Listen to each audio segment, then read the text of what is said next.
بسم اللہ الرحمن نہایت رحم والا ہے۔ آسمان کی قسم جس میں برج ہیں، اور اس دن کی جس کا وعدہ ہے،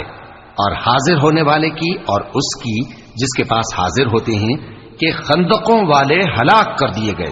یعنی آگ کی خندقیں جس میں ایندھن جھونک رکھا تھا،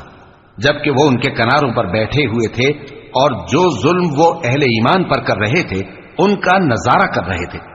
اور ان کو مومنوں کی یہی بات بری لگتی تھی کہ وہ اللہ پر ایمان لائے تھے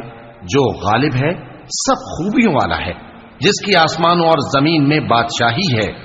اور اللہ ہر چیز سے واقف ہے۔ جن لوگوں نے مومن مردوں اور مومن عورتوں کو تکلیفیں دیں اور توبہ نہ کی، ان کو دوزخ کا اور عذاب بھی ہوگا اور جلنے کا عذاب بھی،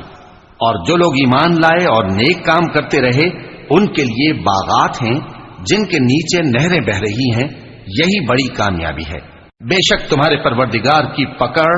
بہت سخت ہے، وہی پہلی دفعہ پیدا کرتا ہے اور وہی دوبارہ زندہ کرے گا، اور وہ بخشنے والا ہے، بہت محبت کرنے والا ہے۔ عرش کا مالک بڑی شان والا، جو چاہتا ہے سو کر ڈالتا ہے۔ بھلا تم کو لشکروں کا حال معلوم ہوا ہے، یعنی فرعون اور سمود کا؟ اصل بات یہ ہے کہ کافر مستقل جھٹلانے میں لگے ہیں، جبکہ اللہ بھی ان کو ہر طرف سے گھیرے ہوئے ہے۔ یہ کوئی معمولی کلام نہیں، بلکہ یہ قرآن عظیم الشان ہے، لوح محفوظ میں لکھا ہوا۔